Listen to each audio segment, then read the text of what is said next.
Hello, hello, and welcome to another episode of A Ball and a Chance. I'm your host, Angela Lewis, and I am so excited to chat with my guest today, Andrew Anderson.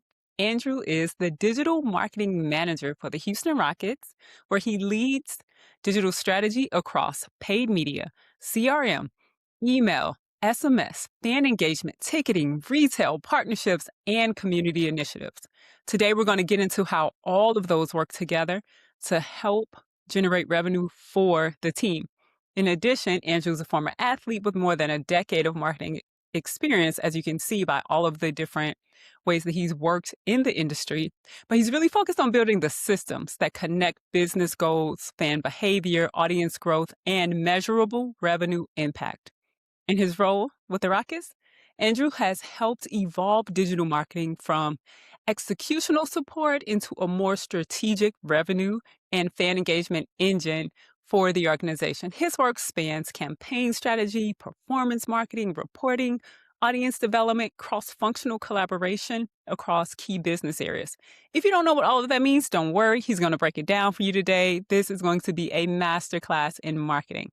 And last but not least, Andrew is also passionate about leadership, athlete branding, women's sports. We're going to talk about the Houston Comets coming back and helping emerging professionals understand how to create influence before they have the title.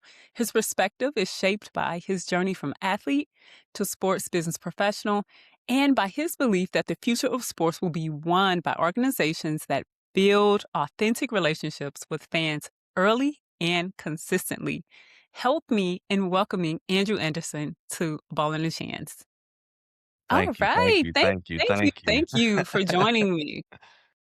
No, I'm so grateful to be here, and I'm excited to be able to tell a little bit of my story, and a little bit of how I, got into sports, working in sports, and now my time with the Rockets, and excited to just expand on what we got going on with the Houston Comets because it's definitely an exciting time. I don't know if you just seen the opening weekend with the WNBA; it was really exciting. So I'm Yes. excited to be like, officially like a year away from being able to kick things off on our side. So that's exciting. This is this is really exciting. I'm so glad that we connected because there's so much happening and marketing changes all of the time. As new technology evolves, there are new things that marketing professionals have to consider. So before we deep dive into all things marketing, tell us a little bit about your background as an athlete and how did you make your way back to working in sport? Man, so I grew up in the game. I grew up playing basketball. I ran track as an athlete. I was just my whole family. I'm one of four. I'm the youngest in my family. I grew up in Gary, Indiana. I have a twin sister. We're all athletes, and basketball was truly just a big part of my identity growing up. I played the game. I studied the game. I grew up in, like I said, Gary, Indiana, near Chicago. So I was naturally a Bulls fan growing up. I think Of everybody was course. Of Bulls fans course. back in the 90s. So, I was a Bulls fan growing up, Michael Jordan in that era, and Scottie Pippen, Dennis Rodman, that whole era. And like a lot of athletes, I had ambition, the dream of being connected to the NBA in some way, whether that's playing. Well, my dream as a kid was definitely playing in the league, and I played all through high school and college, and played at Purdue Northwest Division II, and was able to have some good success, but I had injuries, and like many stories, I had some injuries that derailed me a little bit. But ultimately, after my playing days, I kind of, well, once I was kind of in college and nearing the end of my career, I I really didn't feel that same love for the game at that time. As much as I loved it, I just felt the game didn't love me back, with the Mhm. injuries and everything. But it was a great experience. I was able to truly learn a lot through my journey playing basketball, like just just the things that you learn with discipline and just hard work and just leadership and just being part of a team, collaboration and just all of the great things that come with sport, and that truly helped shaped my career. But after I was playing basketball, I was just I took some classes in college and down a marketing path, and I was introduced to this thing called digital marketing, and from there, I end up, you know, working in the agency life, moving away from the sports industry. I didn't go into the sports industry right away. I had it was a love hate thing with basketball and just sports. I was just like, man, I can't play. I'm done with sports. I didn't see any other opportunity. I didn't know of any other opportunity in sports. And then for the 12 years after college, I was in advertising and marketing. I built my career working in the agency life, working at Microsoft for some time, working at Amazon on the digital marketing side, and I was truly able to just grow my career in that sense and just truly um, develop my skill set as it relates to marketing and advertising, and that was that was a little difficult for me, coming out of college. You know, not having the game of basketball in your life and Mhm. really being able to go to what you know best and having to learn a new skill and like truly develop an entire identity outside of sports was just like it was a lot. But it taught me a lot throughout that journey in terms of just being in the corporate world and developing my skill set and whatnot. But I never was really truly fulfilled Mhm. as much as I've had like success in my career, and I've been able to like truly, work with some good corporations, having some, Fortune 500 clients and just like really just having great experiences. I just never was truly fulfilled. And I got to a point where I would say about a year and a half, maybe 2 years ago, actually, where I was at a crossroads where I was just like, what how do I combine my skill set for what I've been loving my whole life, which is sports?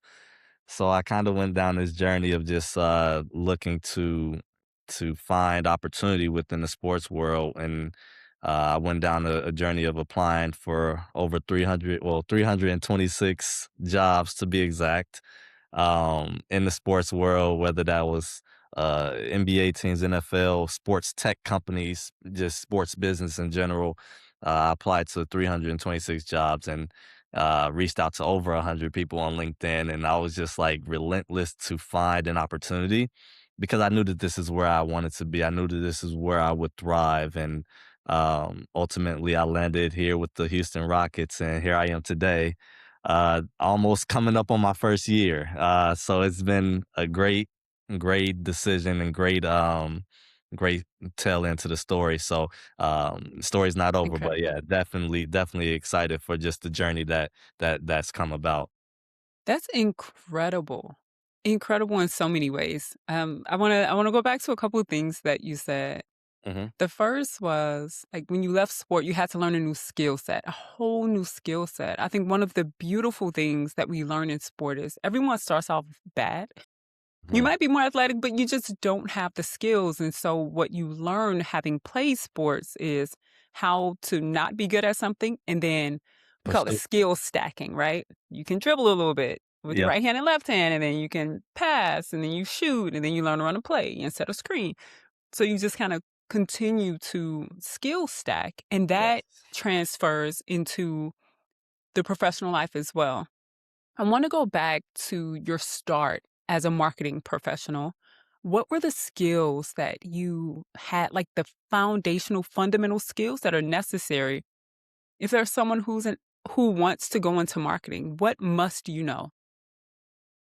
Man, it's so many different layers as it relates to just the marketing umbrella. Um, and most people think just social media, posting on Instagram, Hmm.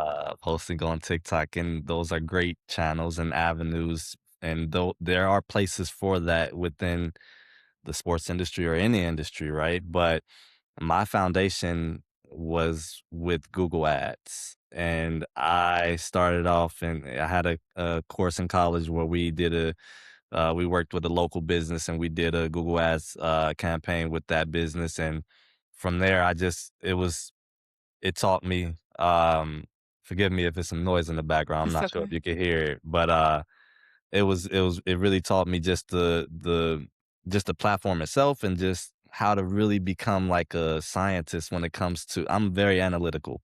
I'm very just much so, give me an Excel spreadsheet, give me some, analytics data and things, and I can slice and dice. But that really taught me just ways of how to really be able to target different customers, how to reach different people at different times, whether that's on a desktop or mobile, and just so many different nuances as it relates to just marketing. And I kind of fell in love at that point, but from there, I started developing skills outside of the Google Ads platform, learning email marketing, learning SMS with text marketing, learning Mhm. just customer relationship management, just the whole gambit of just different things that comes with marketing itself. Trying to really just understand the customer journey from start to finish, whether that's when they're seeing something on social media and engaging with the post to signing up to an email list to what that communication is like to when they're uh, making a purchase or adding something Mhm. to a cart and not purchasing, and then eventually coming back to purchase, and then what does that look like post journey, post purchase, and how are you getting Yeah. them to become repeat customers and everything. So um, So that for yeah, no, this is so good I because hate to nerd out a little bit. I feel like no, no, that we're gonna nerd out. I'm a nerd too, trust me, because we're about to go down this Google Ads rabbit hole just a little oh bit. man. Let's dive down the Google Ads. And first, for those who don't know what Google Ads are, will you explain it as a consumer? So I'm a basketball fan, and I go to Google the Houston Rockets schedule. Yep. Then what happens? Well, it depends. Okay, so if you're just someone on Google and you're searching for, I'll give you an example of just like someone looking to buy tickets for a game, right? If you are searching Rockets tickets and you're in the Houston Geo, right? The first 3 or 4 listings that you will see on the search results page, they now say sponsored, but they used to say like ad or whatnot, but those are the Google ads. Underneath that is where you get to the organic listings, which is more SEO.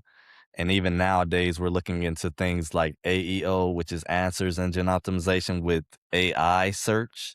Mhm. So it's becoming even more evolved. But as it relates to just Google Ads, um, people that search, you can something simply put, someone searches for something, and then some of the first listings that's more relevant. We try to reach the people at the right time with the right ad and message and the landing page experience to where they can purchase, essentially, if Okay, that okay, makes I'm with you. So we're gonna unpack this one more level. alright, let's get it. When when someone searches Rockets tickets, so the first anything that says sponsor means that someone paid to have their link show up first, second, or third, like as high as possible in the Google Well, listing. n Is that right? so not quite. Okay. It's called pay-per-click advertising, so we don't pay until someone clicks on it. So, ultimately, how you show up first in the rankings is, of various factors, right? You have how much you're paying, how much you're willing to pay for a bid, an ad click, how much you how or the quality of your keyword relevance, your ad copy, certain assets that you might have with your ad, whether that's site links or different things that come with that, but also your landing page experience. So you want to make sure that your ad and your keyword and your landing page are all relevant to one another and they all are speaking the same language, and also based on the user's the search experience behavior, is it tied together, right? So are all of those factors tied together along with the amount that you're willing to pay? So for instance, with us with the Rockets, we have, I'm looking at campaigns all day long, and some of our competitors would include your StubHub, your SeatGeek, your a lot of your the reseller market, and that's where, we try to make sure that our ads, because they, quite frankly, they might have larger budgets than what we're spending on a day to day because they're just spending, right? So we have to Mhm. be very much so more creative and um nuancing just our messaging and making sure that we're like identifying like, hey, we're the official ticket, we're the official Houston Rockets tickets, or just making sure we're just making that putting that claim or that level of authority out there. So it's different ways to really showcase or show up first in the rankings. Usually when you have like your brand search terms, like when people are searching for Houston Rockets, we can typically try to manipulate the algorithm to where we can show up first. Mhm. But it's a different type of game when you're dealing with companies that have endless amounts of budgets. True, true. The budgets make a big difference, but you're For constantly sure, competing to get in for front sure, of your customer for sure. We're and constantly competing, and to it's make sure it, that they know you all are the official Rockets. yeah, and honestly, it's really fun in terms of just in my own mindset because I'm like super competitive and I'm like always looking to be the best at it. Mhm. When and you're not like at the end of the day, like you can't win them all, but I do make sure that I'm focused on like it's different ways that you can optimize your campaigns, whether that's trying to achieve a certain level of a return on ad spend, um, basically your ROI, Mhm. return on investment, and we want to make sure that we're efficient at the end of the day, whether we're spending $5 or $5 million. We want to make sure that we're as efficient as possible. That's what my job is ultimately. Would you say that Google Ads is the most important and foundational part of the marketing strategy for NBA teams or professional sports properties? Uh, I would say so. I don't. I'm new, so I'm still new to this sports industry, right? And I've seen some data that suggests a little otherwise, but I don't know. I mean, throughout this first season, at least, Google Ads has been a key driver for our success. We've had some great success this season on the business side. So, I'm still building out like this summer. I'm going down quite a journey, just building out a performance marketing operating system. That's really going to consist of just our digital media and as well as our traditional media as well. So I'm really building out something that can be a system that we can lean on years to come from now. And but in my opinion, yes, Google Ads is the number one because at the end of the day, that's where people are going with intent of purchasing, right? You have So other even if platforms. oh, Go I'm ahead. sorry, just want so even if they come from social, they always end up back there. Is In that what my you're saying? opinion, yes. Okay. In my opinion, They're yes. gonna So end up on so your landing page. event like you can end up on the landing page via paid social or organic social, because we run paid social campaigns through Meta ads, through LinkedIn ads, TikTok ads, and whatnot, YouTube ads, but also when like search is still a thing, most people still rely on search being that number one engine when they're looking to truly make a purchase, when they have the intent of purchasing, whether that's a ticket or retail, because retail is a huge driver in revenue as well. So, yeah, I think Google is by far still the number one engine for driving revenue for sure. Have you seen any data around like AI, people using those as search engines? Like, oh, when is the next time the Houston Rockets play? And then that being a driver. I mean, like, is that part? I guess what I'm asking is, can you feed? I guess it's getting all of the information from y'all anyway because it scrapes the entire internet. Yeah, it's But can you so manipulate it? Is kind of what I'm asking. this is a great question. Honestly, it's a great question because it's something that we're looking into right now. As I mentioned with AEO, it's different from SEO. SEO is like more so organic or SEO is through clicks, right? And AEO is through Google or Google AI or ChatGPT or Perplexity crawling your Mhm. website and pulling out answers based on a various factors, whether that's on page or um, your schema markup, things that are like in totally technical Mhm. background of your website, things that that can be pulled away from for answers. Um, but we're getting to a day and age where the AI agents will be making purchases for us as customers. We will get to that day and age where you're gonna just say, "Hey, I'm trying to go to a basketball game this Rockets game this year and find the best game with the best seats at the lowest price," and it's gonna crawl and do whatever it has to do, and it's gonna ultimately do the research and multiple different ways of researching, and it's going to ultimately purchase for you. So you're not going to even have to, like, I use the analogy of like we used to, like, it's like at the front door. You used to be able to go to the front door, just go to your friend house, and then you go in the house. But now you're not even going in the house. Someone's going in the house and they're bringing the food out for you, and you're just gonna get the food. So that's really where we're gonna get to, in my opinion. I feel we're about 12 months away, 12 to 18 months away in terms of just AI truly being at a stage where the like the user behavior for us is like comfortable with allowing the AI agents to make purchases for us because we gotta it's gonna take Yeah. time in terms of just user behavior, but I'm a big fan of it. I love AI and just what the era that we're in and just where how things have evolved and how fast things are evolving. Um, it's we're What getting there. So what is it that you love in terms of what AI is doing for marketing?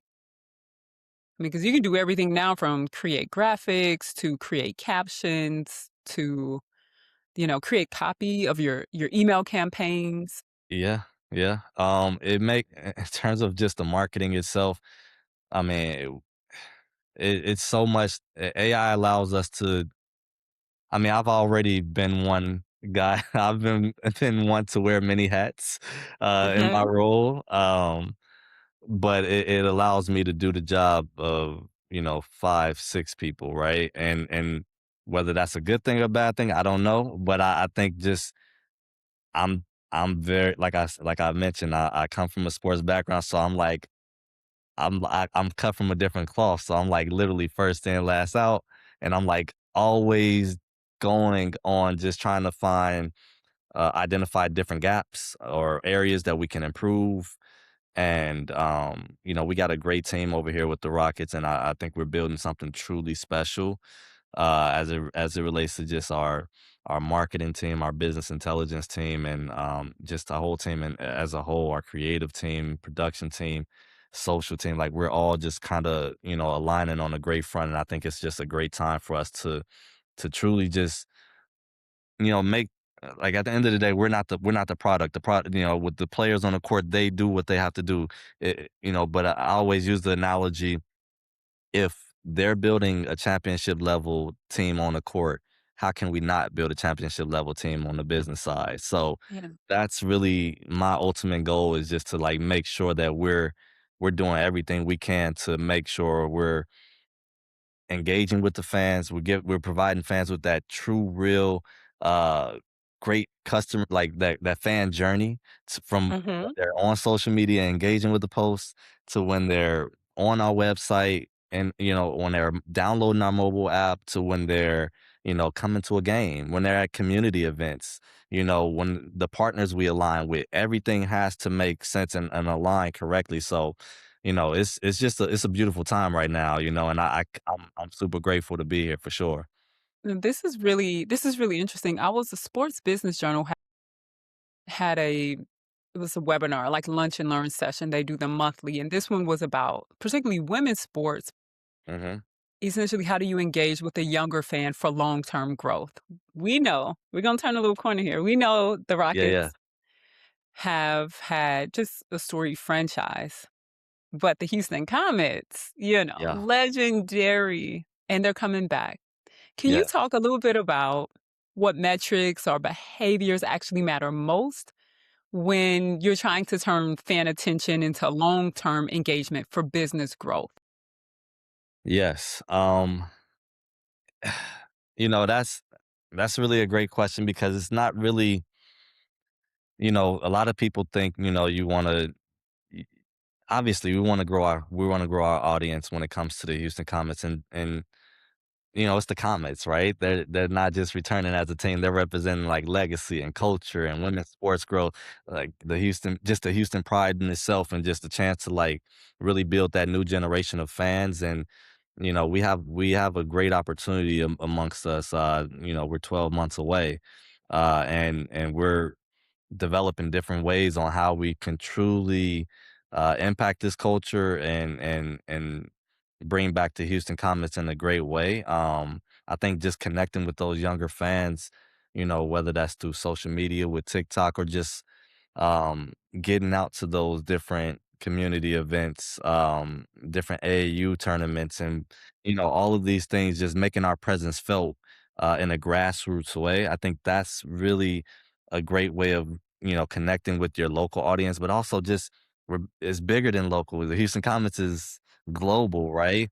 So how do we tell those stories of the nostalgic time, but also make it to where the younger fans can understand and truly develop a true sense of uh, passion for the Houston Comets as we return. So I think we have a great opportunity ahead of us, and with women's sports in the place that it's in, we wanna make sure that we're just, like, providing those real stories that access to, the players once we do have a team because 'cause they're still Mhm. Connecticut Sun, and just that sense of purpose, right? That sense of community and, just we wanna make that connection real because before we can sell any tickets, before we can sell any merch, we gotta develop that connection, and we gotta truly make the audience, the fans feel that What connection. Sure. what metrics do you look at to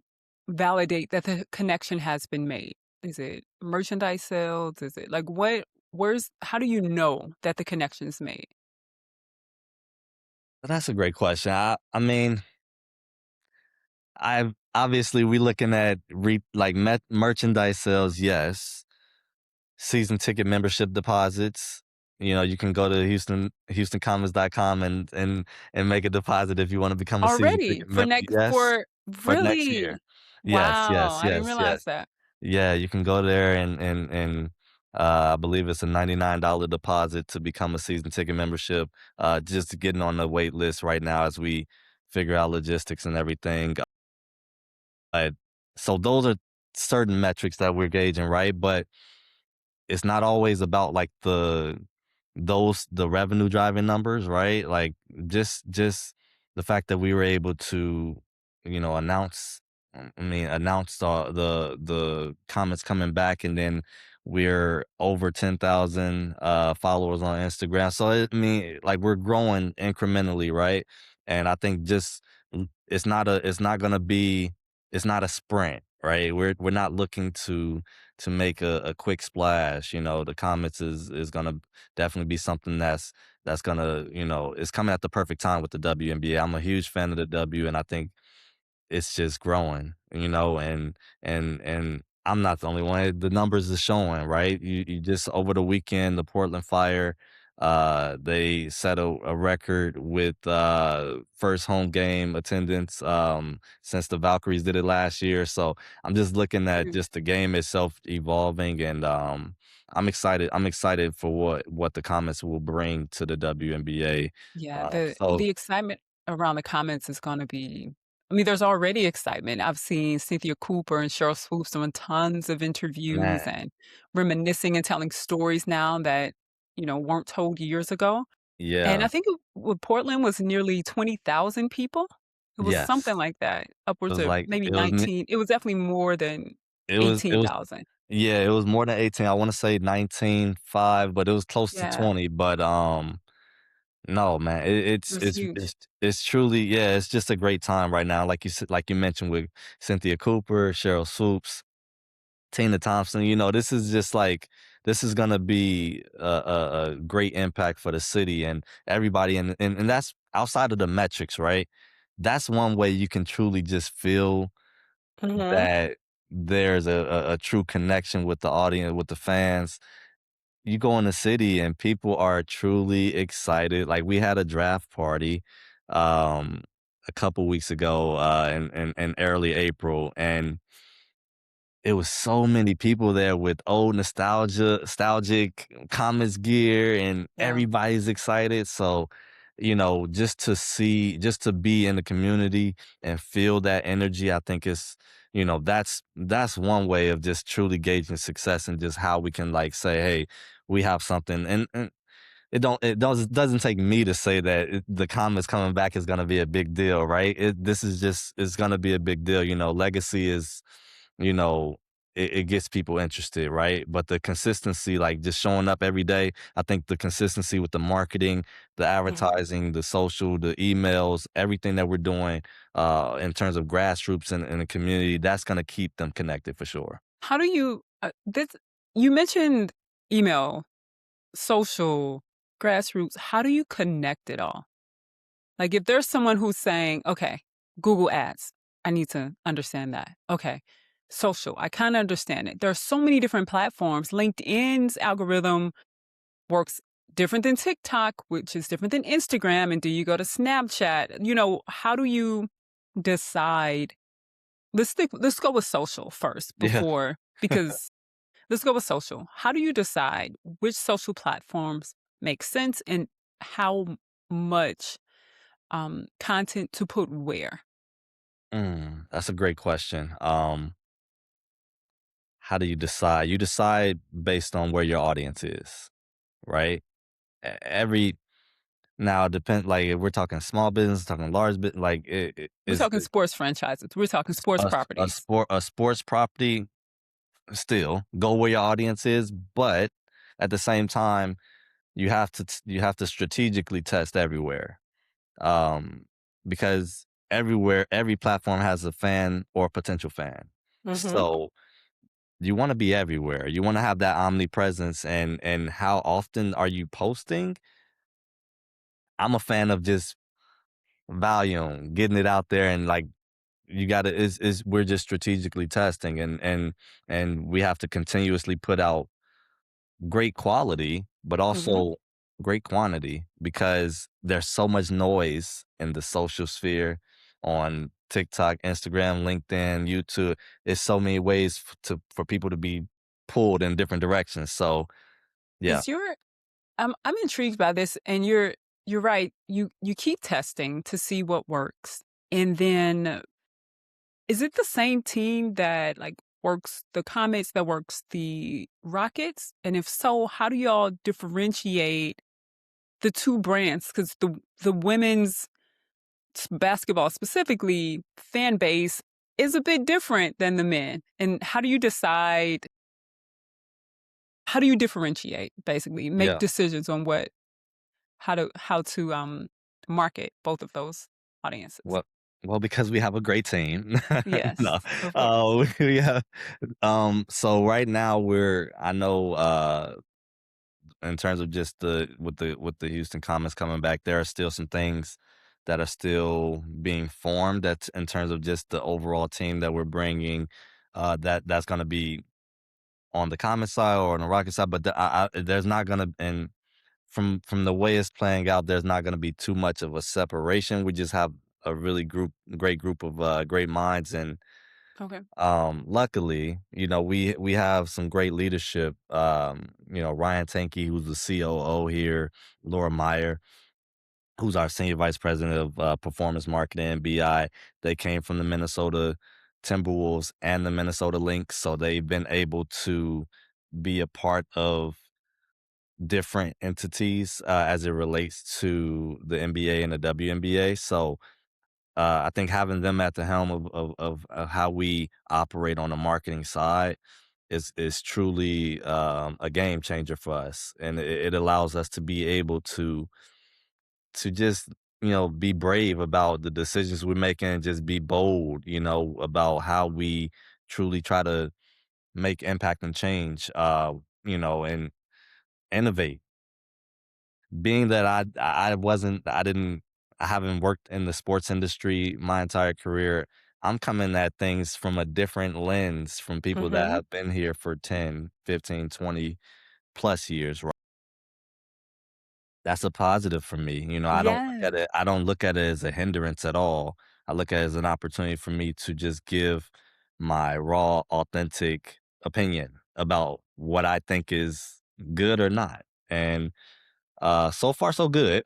You know, It's like, I I'm still here, I'm so we still good. here, knock on Yeah, wood, I but yeah, it's a great opportunity, and I think we have great leadership overall. Even, just looking at, our president with Gretchen Shear, she's been amazing, and since I've been here, and we just have a great team all around the board. No, Andrew, I love that you mentioned coming from a different industry than sport. Like, you know it as a player, but going from a player. So I want you to speak a little bit about this. Being on the player side at the college level and then going into advertising marketing, you got the skill set in another industry, but then being back on the business side of sport, how do you use what you learned as an athlete, or what have you noticed from your time as an athlete that now helps inform your work, being away from it, but then being back into the space that you love? What have I learned being in the sport? I just think, like I said, the game teaches you many different things, many lessons, whether that relates to like the discipline, the leadership, just resilience. I haven't all, how to create value, you know? Mhm. I think, so So, often. Go ahead. I was just gonna say with creating value, like, do help the team in some way. Score, Yeah, rebound, dive for a loose that ball, get your that hand on a deflection, like, do something. that Is that what you part. mean? That I mean, I consider myself when I in my playing days, I was an all around player. I'll be the point guard, but I'll also guard a big if I have to. I'll get a rebound and push it coast to coast. Or I'm passing, making the right play and making the pass, or um taking the charge, or what. Like Mhm. I'm making my. If I'm not scoring, if I have an off night, my presence is gonna be felt in a different way, right? Right, right. So always just being able to adjust. I think that's truly one of the biggest things I learned in basketball, just being able to adjust because it's not your shot is not always gonna fall.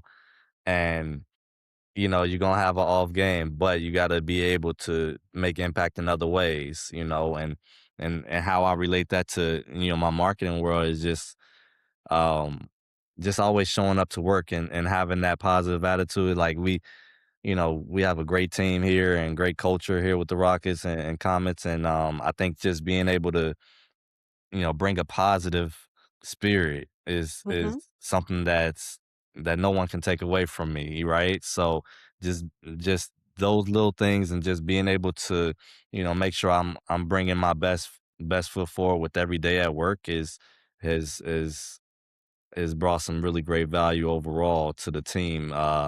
And we've been able to have some, like I said, have some great success this season, and we're looking to build on top of that. Well, of course, we know that regardless of whatever role you take, you're gonna have to do a few different things. Like, the job description is one thing, and then you get in there and you realize, "Oh, there's some other things that I can help with or that I'm asked to help with," and you just have to be ready to be in the game. Mhm. Yeah, I have one more question as we wrap. go for it. What advice would you give to someone trying to break into sports business without connections? You sent 326 you applied for 326 jobs. I'm blown Yeah. away by that. So, of course, apply to everything. Yes. In addition, or can you speak a little bit more about, like, what clicked for you and you just like, I'm gonna do this. So what advice do you have for someone trying to break into the business without the connection? I would say follow your passion. Like, if only I would have told myself that 12 years ago, I would you know what I mean, I would have been here already, but, like, truly, like and a lot of times, like, in all reality, like, it takes time to truly understand yourself. It takes lived experiences, right? So, I've been able to live a little bit and understand who I am as a man and understand where I wanted to be, what made me happy, and ultimately that, that led me to seeking out this opportunity, and, you know, I just think one of the biggest things I could take away is that sports can create opportunity, like, just far beyond the court, you know? Growing up, I didn't think of the NBA as a business, right? I didn't It think of was the like marketing side. entertainment? It was entertainment. It was a sport that I love. It was just, the fun side of it, but, you obviously, you hear the numbers and salaries and all of these things, but I didn't think of, like, the marketing or the graphic designers or the videographers or the social media team. Well, it wasn't social media back then, but or the, just the community or the partnerships and all of these other entities that go into building the brand of the NBA and the brand of the Houston Rockets. But this game of basketball can create many, many opportunities. So whether you're like an athlete or a fan or a young professional trying to get into the sports, you got to be able to just first and foremost, just follow your passion. I think it's just endless opportunities, and if you truly want to be a part of the game, it doesn't have to be on the player side. It can also be, on the business side. And I think that is, it's an ecosystem. We all work together, right? And my job is to make sure that I'm making sure that fans are engaged with the sport, engaged with the Houston Rockets and Comets, and ultimately bringing them to the game and making sure that they have a great fan experience. And the player's job is to make sure that they play their best and we win these games and ultimately win a championship. So, um, yeah, it's a great ecosystem in terms of just within the game of sports, and I think that from my experience in year one, it's endless opportunity. So, if you're looking to get in sports, don't hesitate and truly shoot your shot. Oh, I like that. That's the perfect place to end. Shoot your shot. Shoot your shot. Andrew, thank you. Thank you so much for joining me today. As you know, I'm in Yeah. Dallas, so it's all Mavs and wings. But Uh, Houston will come in number two. I'm going to root for y'all when y'all are not right, playing us. right on, right. um, no, but thank you. Thank you so much for joining. If someone's listening and want to reach out and learn more about you, your journey, or just have mentoring, how can they reach you? You can reach me at It's Andrew Anderson on Instagram, LinkedIn as well. It's Andrew Anderson. Yeah, that's all. That's it for now. I'm building out different platforms to establish my brand in different ways. But right now, you can reach out on Instagram or LinkedIn. I'm open to responding to DMs or messages, and whether that's with people looking to break into sports or just looking for advice or anything. Right? I'm always open and here to have a conversation. So no, I truly appreciate you, Angela, and Thank this has you. like truly been a great experience. I'm excited for everything you got going on, and like I said, it's a pleasure. So thank you. Thank you. You're welcome. And thank you. Thank you so much for joining. I will be sure to put all of the links in the show notes so people can know how to reach you. And as always, thank you for listening to A Ball and a Chance. I really appreciate you joining us and stay tuned for next time. And you can reach out to me at the Angela R. Lewis on Instagram or Angela R. Lewis on LinkedIn. See y'all next time.